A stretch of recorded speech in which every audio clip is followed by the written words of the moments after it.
So, you're engaged. Have you started growing your hair yet? I find most brides, that's like one of their first reactions after they get engaged. Oh, I'm getting married. I need to grow my hair out. Maybe not their very first thing, but it's right up there in the importance. So let's talk about our hair looking great on our wedding day. The first thing you need to do is be sure you're happy with your salon and your stylist. And if you're not, this is the time to change. Ask your friends for recommendations.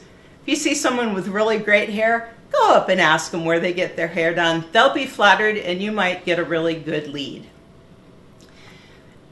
Be sure you pick a hairstyle that looks like you. You don't want to look at your wedding pictures 5 years from now, 10 years from now and going, what was I thinking? That doesn't look like me. So pick a hairstyle that you like and that flatters you, but also that looks like you.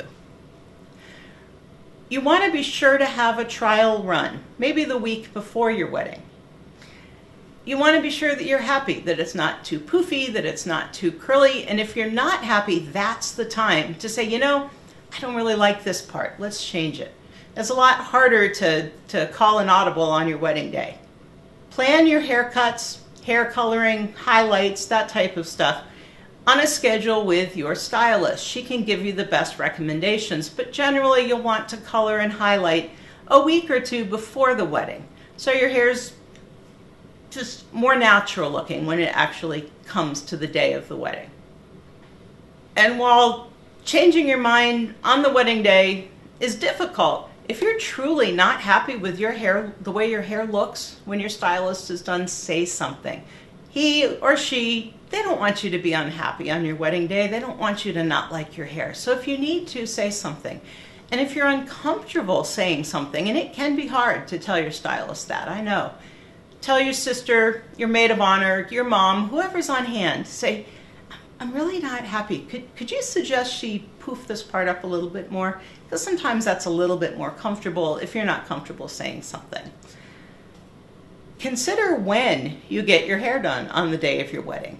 You probably don't want to do it first thing in the morning with a late afternoon wedding. It's very humid here in Nebraska sometimes. It can be windy here, and you wouldn't want the curl to come out of your hair and things to droop a little bit. You also don't want to wait till the last minute. So ask your stylist how long she thinks it will take to do your hair in the style that you've chosen, and then just plan your time wisely. Know what time you're going to arrive at your ceremony location, how long it's going to take you to travel there, and just be sure you plan your time wisely so that your hair will look as good as it can. Be sure that you have a bridesmaid or your maid of honor with some extra bobby pins, with a can of hairspray, because there's always going to be little repairs, especially as the evening goes on and you're dancing and having a good time. So be prepared for those little emergencies. But number one, don't worry about it that much. Everybody's looking at your dress. But don't stress it. Just like every aspect of your appearance on your wedding day, all that really matters is that you're comfortable, that you're happy, and that at the end of the day, you're married to the person that you love. The rest is just small stuff.